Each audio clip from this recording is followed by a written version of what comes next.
Hello and welcome back to my channel, and today I'm going to be speaking to you about how you can start to grow your own potatoes in containers. This is a super easy way to grow loads of potatoes in a small space. I'm going to format this a bit like a how-to video so that if you want to follow along at home then you can really easily. So I'll tell you what you need, how to do it, or I'll show me doing it, which will be how to do it, and then I'll basically just tell you any major things that you'll need to do to care for them whilst they're growing. Before I get started, make sure you go down below, hit the subscribe button as well as the little bell icon to make sure you're notified next time I upload a new video. And also, I was just going to say that the containers that I'm using in this video will be linked down below, so if you want to buy some of your own, then you can go down there. They're a really great container for growing anything really, potatoes, carrots, anything like that. They do quite well. So make sure you go and check that out. Okay, so I'm just going to run through everything that you're going to need to grow your own potatoes in containers. And obviously you'll need seed potatoes, but I'll get onto that next. But firstly, you can get a container a bit like these. These are just big buckets basically that I drilled holes in the bottom. Or you can get ones that already have holes in the bottom, which is the ones that I'll link down below, because I think I need to drill better holes in these because they're not very good for drainage, but I'll do that next year. And these are about 30 litres, I think. So I normally plant about 1 potato per 10 litres ish, but in these, even though they're 30 litre, I'm going to plant 4 potatoes this year. And then, so that's the container you need, or you can use a smaller bucket like this, but obviously, say that's 20 litres, you'll need maybe 2 or 3 maybe potatoes. So that's containers sorted. Next is the seed potatoes. You'll need a good strong seed potato, and what you'll need to do is you'll need to chit them. And I do this, I put them in an egg box on my windowsill, and then they start to grow. And you don't really want leggy ones, you want some good strong short ones, a bit like this, where they're short but they're quite strong, like that. And depending on how many containers, obviously you can choose how many potatoes you need. I think these are Rocket, these ones that I'm growing. These are first earlies, and then obviously second earlies and main crops will come later.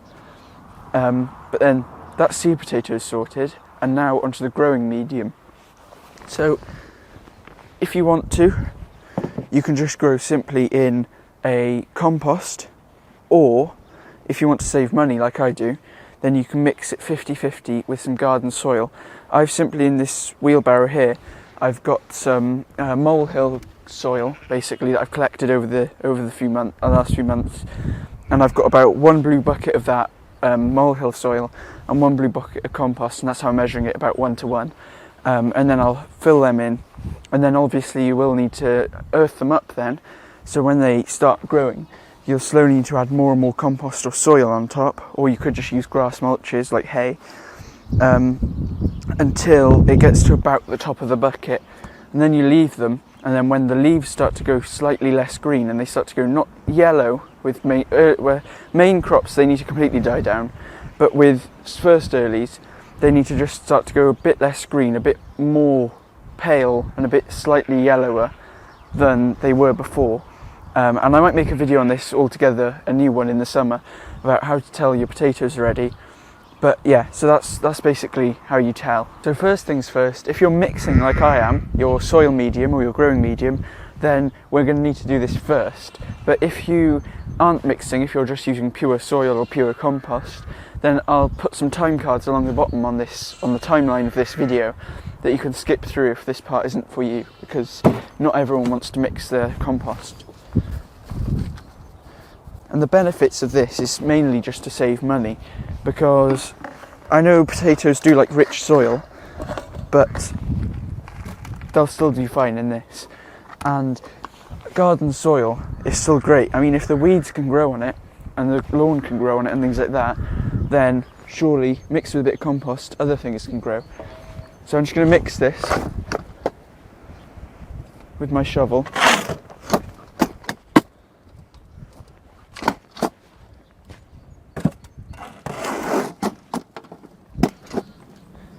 And also the main thing with compost as well is you need to get peat free if you want to have it in an environmentally friendly growing medium. And also it also holds all the moisture in that soil. So garden soil alone doesn't really hold the moisture as good as compost. So the compost is there basically to keep water in that soil so that they don't dry up much in the summer. And you can also use mulches for this when they're growing, like grass and hay mulches.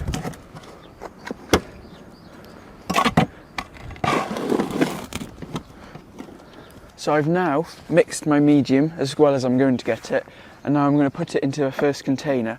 And I'll probably need to mix more of this, by the way, as well later on, because I've got 3 buckets, but for start I just need this one. And you don't need to fill it all the way when you're planting them now, because obviously, as I said earlier on in the video, you earth up to make sure that the potatoes don't go green when they grow by the surface.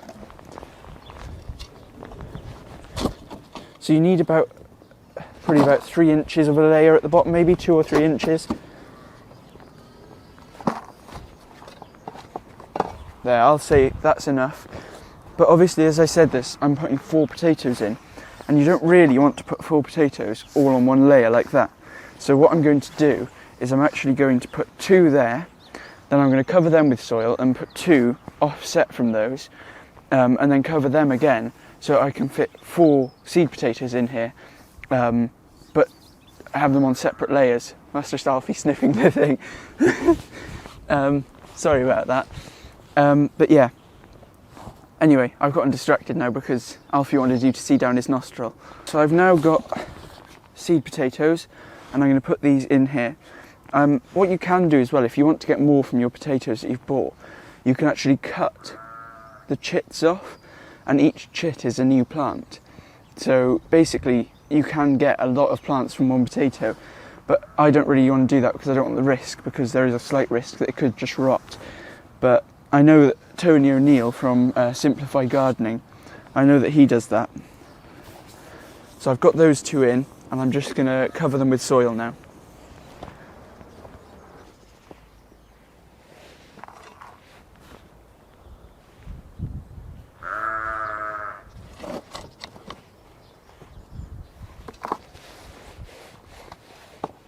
And now that I've covered those, as I said, I'm going to put another 2 on here. Actually, hold on, let me just figure this out.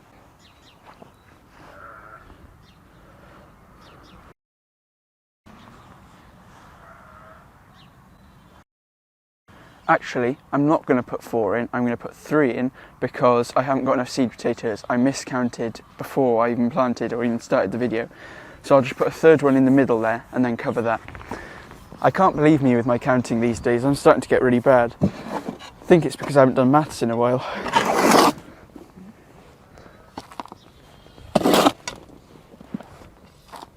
There we go, and I'll flatten that out. And then there we go. So that's 1 bucket of potatoes planted. And I'll just do this for every other one now. I'm not going to show you every one because obviously it'll get boring doing the same thing over and over again.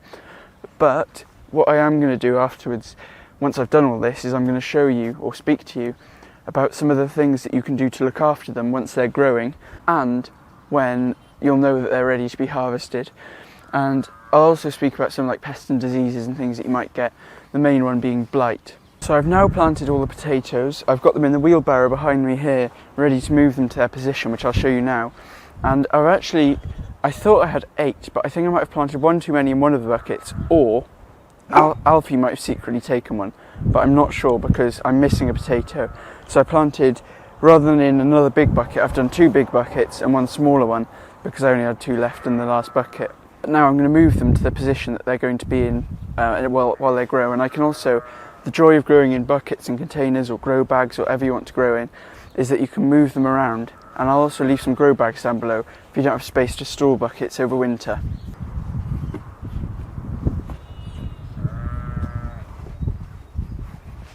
So I'm not actually sure where I'm going to put my potatoes because I've put them in the wheelbarrow ready to move them and I don't know where I'm going to put them. So I might put them in front of my greenhouse where I've just wheeled them from, but I'm going to figure that out. So I'm probably going to go and put them back over there, but I'm going to tidy it up a bit just so I know where I'm going to put them. But anyway, I'm going to speak now a bit about any problems you might encounter whilst you're growing them. So one of the main problems that you're going to encounter when you're growing potatoes is blight.